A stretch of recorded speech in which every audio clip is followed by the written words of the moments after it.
All right, well, thank you for that introduction. And I am glad to be here today and to speak with you about the topic of resiliency and chronic illness and how some of the forefront developments that are in the horizon and bridging different fields of practice. So I'm going to give an overview of the problems that are facing healthcare and then jump into some of the exciting interventions that are out there and the possibilities for helping deal with some of the situations as they arise. Okay, so I am a co-founder with a clinical psychologist, Dr. James Monroe of StressPal, and I'm happy to talk with you about our project to anyone who's interested afterwards. But let's kind of jump right in here. I think we all are very aware of the stress as a driver of health utilization. The impact of stress-related diseases may be surprising here. There are, at this point in time, about $80 billion is being spent on stress-related diseases. That's third cause of health expenditures, health resource expenditures after heart disease and cancer, each of which carry their own significant stress burden. The 90% of people with stress-related disorders do show up for care with the primary care provider and tend to be very high utilizers of health services. One of the things that the general public is not well aware of is the significant impact that lifestyle behaviors have on their health. And this is one area that clinicians can help to inform their patients, is that while genetics and environment and access to health care each do play a role in overall health, that these behaviors, and king among them is the coping abilities to stress in life, as well as the ones that we're aware of, the sleep, relationships, food, exercise, substance use, and so on. But really helping our patients to understand and become aware of the key role that their behaviors and their ability to learn improved behaviors that impact health.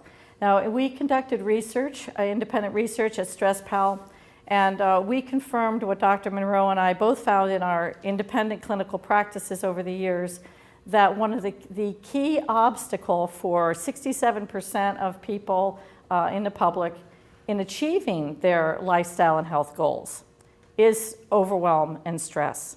And fatigue is right after that. So your good directives to your patients to lose weight, to get better sleep, and so forth, are coming up against this roadblock of stress. And like in comorbid disorders, is we have got to take a look at that and how can we help. At the present time, 1 in 2 adults in the United States alone is diagnosed with one or more stress-related chronic lifestyle diseases. And I'm kind of going through sort of 3 problems we have that are interrelated.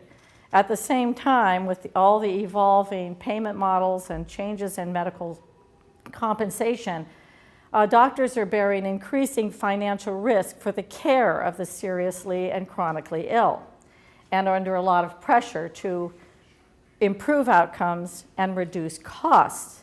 And yet, doctors aren't able to go home or to work with their patients and help them with the behavioral health issues that are impacting lifestyle and health choices.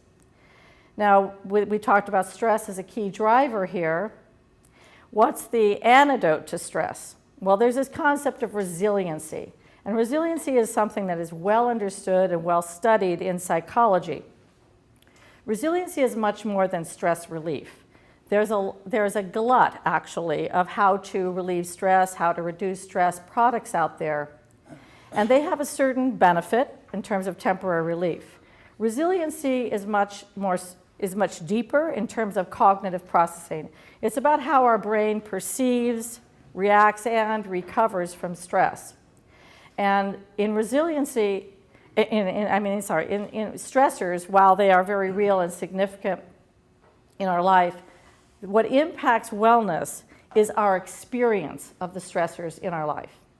And the challenge and the task in learning resiliency is to learn in the heat of the moment ways to keep a non-reactive and non-judgmental mind, often actually even develop a curious and observant mind. And these interventions are well understood in psychology, and we'll get to that. So just to recap here, we do have a rising epidemic of stress-related disorders. We also have some solutions. I don't think I mentioned this before, but 60 to 80% of conditions that result in doctor visits have stress as a key contributor, and 80% of patients presenting for medical care show poor stress resiliency. Those are independent studies, not studies that we did, but also in our study, we did take a look at doctors do feel that about 75% of their patients would benefit from better coping skills. So how do we help make that happen? Obviously, an urgent need for what we consider needs to happen is the medical grade behavioral health tools that effectively engages patients. Now, there's a lot of challenges here. What is, how do you effectively engage people? That's one of the key, key questions here. There can be engagement for short term, but how do we actually engage in resiliency? Like developing health habits, which is part of what we're doing with StressPal, resiliency, and healthy habits. This is about retraining the brain. It's a process over about 4 to 6 weeks. And so part of that task is effectively engaging people in that. I'll get to what I mean by medical grade in just a moment here. So one of the things that we're looking to in the future for medicine and for clinicians is to be able to bring and bridge advances in psychology and neuroscience that have about 20, 30 years of intensive research that look at at interventions that are durable and that are evidence-based that retrain toward these healthier habits. And in our extensive review of the literature, not only in these fields but also in online learning, is what makes for successful engagement. How would you successfully bring your clients into being able to learn these crucial skills? Any program that your patients would utilize must be personalized. It has to be deeply engaging, or we all know people will stop. Also, these learning tools about healthy habits, programs need to be developmental models, serialized over time, in short, highly engaging and personalized features. And when we talk about medical grade, we're looking here at validated outcome measures, HIPAA compliance, so patients have the confidentiality, and ease in onboarding with electronic health record integration. Stress resiliency training has been shown to significantly reduce health resource utilization. There's a large study out of University of Massachusetts after 1 year of 43% reduction in utilization, but better compliance with medication regimes. These are some of the key symptom and changes that patients report. And among these, we see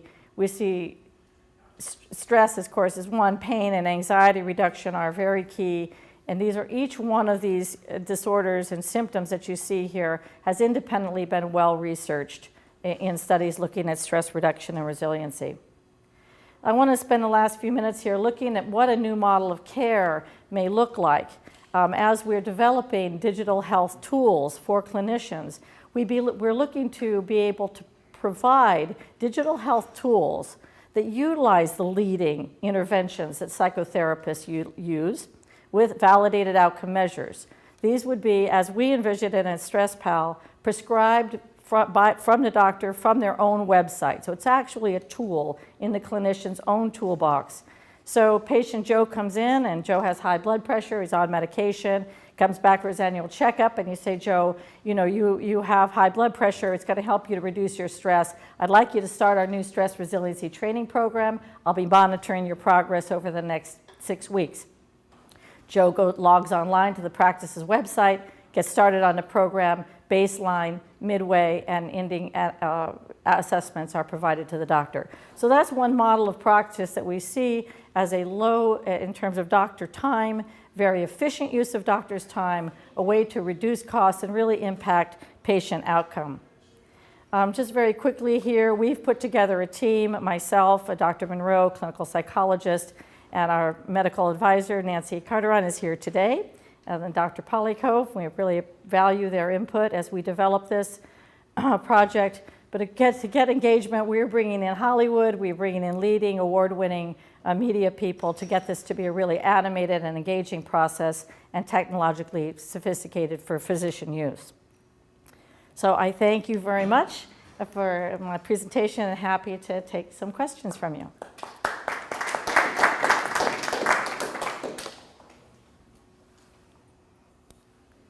Yes. So in that period of time that the patients are involved with this, how much actual time commitment do they have with the program? Okay, so in terms of the time commitment that people have with a Optimum program, you're looking at about interventions, about 3 interactions per week of guided material. So instructional material, guided personalized practice, and these are short, 10, 15 minutes. Optimum is 3 times a week with some practice that they do on their own, out in their daily life. So they take these cognitive strategies and apply them in daily life. So, and the period of time is ideally 6 weeks is ideal. There are some outcomes we see at even 4 weeks, others that look at 8 weeks in terms of the research, but 6 is a good solid period of time to develop durable cognitive skills. Yes? Can you say how many patients have been through your program and what sort of results you've seen to date? Oh, I can't wait to answer that question. We're in development. We're building our program now. So we'll look forward to having that answer for you in 6 months or so. How do you quantify the resiliency and improvements as a result of your program? Is it just tests or evaluations online, or is it monitoring the blood pressure or some of the parameters that somebody has to feed back in? Or? Thank you. So we're asking, the question is what kind of assessments are being used to track? There are very well validated assessments of stress and stress resiliency out of the field of psychology. One of them is the perceived stress scale, and that is a subjective report with a high levels of validation, and it is one of the ones that we'll be utilizing at baseline, midway, and into the program. So that just involves asking the patient how stressed you feel? Or it is a series of questions. It's actually very short. It's 10 questions. It was developed by Ruth Baer. It is widely used in research on stress resiliency. There are a few others also that we're looking at, value directions and other assessments that we'll be integrating. But that's a well-utilized and solid assessment. Yes? How do you ensure the patient will continue to use this without, skipping or dropping it? So in our program, that we're developing, there's a lot of answers to that question. One, you want to create such a gripping and riveting storyline and characters and incentives along the way.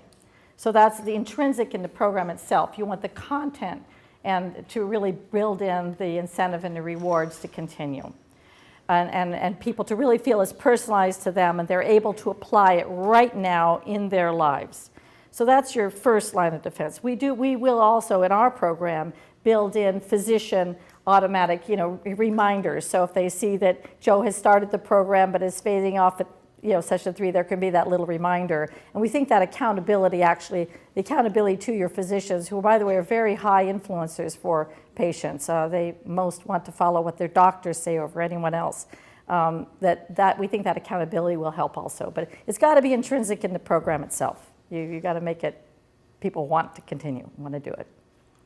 Yes. Okay. Thank you very much. Yes, thank you.